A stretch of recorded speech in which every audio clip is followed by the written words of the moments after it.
সূরা ফাতিহা পুরো কোরআনের সারমর্ম হচ্ছে সূরা ফাতিহা। এই 5 ওয়াক্ত নামাজের মধ্যে টোটাল নামাজ হলো রাকাত হচ্ছে 48 রাকাত নামাজ।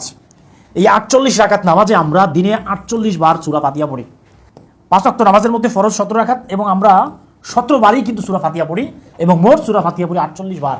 এবং আমরা যখন অন্যান্য নফল নামাজ পড়ি, তাহাজ্জুদ পড়ি, এছাড়াও আমরা প্রচুর এই সূরাটা পড়ি। কিন্তু এই সূরাটা পড়লে কোনো বোরিং লাগে না, তাই না? এত পড়ি তারপরও কি মধুর মধুর সূরা সূরা ফাতিহা, সকল রোগের মহা ঔষধ। এটাকে বলা সূরাতুশ শিফা। আলহামদুলিল্লাহি রাব্বিল আলামিন। রব মানে কি? এই রব শব্দের অর্থ কি? রব শব্দের অর্থ হচ্ছে আইনদাতা, রব শব্দের অর্থ হচ্ছে বিধানদাতা, রব শব্দের অর্থ হলো রিজিক দাতা, রব শব্দ হচ্ছে লালন পালন কর্তা। আর রহমানির রহিম, তিনি পরম ক্ষমাশীল দয়ালু, পরম করুণাময় দয়ালু। এই পৃথিবীতে যত দয়াশীল আছে, যত মানুষ আছে, সব থেকে বেশি দয়াময় হচ্ছে আল্লাহ তাআলা। আর রহমানির রহিম এরকম দয়াশীল মায়াশীল আর পৃথিবীতে দ্বিতীয় কেউ নাই। কিয়ামতের দিন এমন হবে, আল্লাহ তাআলা যখন বলবেন ওয়াসিকাল্লাযিনা কাফারু ইলা জাহান্নামা যুমারা, জাহান্নামীরা যখন জাহান্নামের দিকে যাবে, যাইতে যাইতে পিছনে ফিরিয়ে তাকাবে। আল্লাহ তাআলা বলবে, ফেরেশতারা জিজ্ঞাসা করো কেন তাকায়, পিছনে কেন তাকায়, জাহান্নামে যায় না কেন? ফেরেশতারা বলবে তোমরা কেন পিছনে তাকাও? তখন ওই জাহান্নামী বলবে, আল্লাহ রাব্বুল আলামিন, আমরা যতই তোমার যতই অপরাধ করি, কিন্তু আমরা শুনেছি তুমি রব্বুল আলামিন, তুমি রহমানুর রহিম। পিছনে তাকাচ্ছি, না জানি তুমি ডাক দাও বান্দারে, তুমি পিছনে চলে আসো, জাহান্নাম নয় জান্নাতের দিকে চলে যাও। এই আশায় আল্লাহ মাঝে মাঝেই পিছনে তাকাই। আল্লাহ তাআলা ফেরেশতাদেরকে বলবেন, ফেরেশতারা ওদেরকে জাহান্নাম থেকে নিয়ে জান্নাতের দিকে নিয়ে যাও। এটাই হলো বিশ্বাস।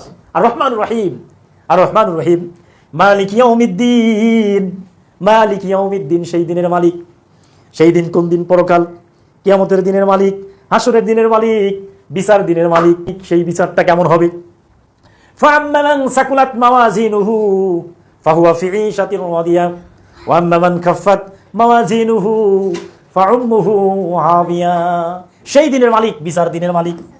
আলহামদুলিল্লাহি রাব্বিল আলামিন আর রহমানির রহিম মালিক ইয়াউমিদ্দিন ইয়াকা না'বুদু, আমরা তোমারই দাসত্ব করি, ওয়া ইয়াকা নাস্তাঈন, এবং তোমার কাছে সাহায্য চাই। পৃথিবীতে আর কারো কাছে সাহায্য চাই না, এই পৃথিবীতে কারো কাছে সম্মান চাই না, পৃথিবীতে কারো কাছে রিজিক চাই না, পৃথিবীতে কারো কাছে ক্ষমতা চাই না, পৃথিবীতে কারো কাছে দয়া চাই না। এই পৃথিবীর একমাত্র সাহায্যকারী আপনি আল্লাহ। ইহদিনাস সিরাতাল মুস্তাকিম, আল্লাহ তুমি আমাদেরকে সঠিক পথ দেখাও। সিরাতাল মুস্তাকিম সিরাতাল্লাযিনা আন'আমতা আলাইহিম, এমন একটা পথ আল্লাহ তাআলা তুমি আমাদেরকে দেখাও যে পথটা সহজ সরল এবং যেই পথে চললে পরে জান্নাত লাভ করা যায়।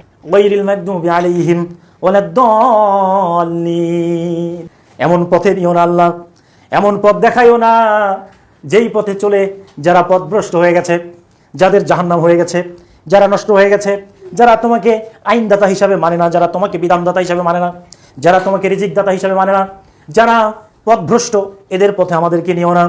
অনন্ত অসীম প্রেমময় তুমি, বিচার দিনের স্বামী, যত গুণগান হে চিরমান তোমারই অন্তর্যামী। ধুলোকে ভুলোকে সবারই ছাড়িয়া তোমারই চরণে পরি লুটাইয়া, তোমারই সকাশে যাচি হে সকতি, তোমারই করুণা কামি। আলহামদুলিল্লাহি রাব্বিল আলামিন আর রহমানির রহিম মালিক ইয়াউমিদ্দিন ইয়াকা না'বুদু ওয়া ইয়াকা নাস্তাঈন ইহদিনাস সিরাতাল মুস্তাকিম সিরাতাল্লাযিনা আন'আমতা আলাইহিম গায়রিল মাগদুবি আলাইহিম ওয়ালাদ-দাল্লিন। সূরা ফাতিহা সকল রোগের মহা ঔষধ। সাহাবীরা আল্লাহ রাসূলকে বলেন, ইয়া রাসূলুল্লাহ, আপনি তো মিরাজে গেলেন, আল্লাহর সাথে কথা বললেন, আমরা তো আল্লাহর সাথে কথা বলতে পারবো না। আল্লাহ রাসূল বললেন, আমি তোমাদের জন্য যে নামাজ রেখে গেলাম, এই নামাজের মধ্যে যতবার সূরা ফাতিহা পড়বে ততবারই তোমরা মহান রবের সাথে তোমরা সরাসরি কথা বলতে পারবে। সূরা ফাতিহা পড়বেন, বেশি বেশি করে সূরা ফাতিহা পড়বেন। এবং সূরা ফাতিহা আমি কি পড়ছি? এই সূরা ফাতিহাই তো সবথেকে বড় দোয়া। নামাজের পরে তো দোয়া করার দরকার হয় না। যত দোয়া আছে সব থেকে বড় দোয়া হলো সূরা ফাতিহা।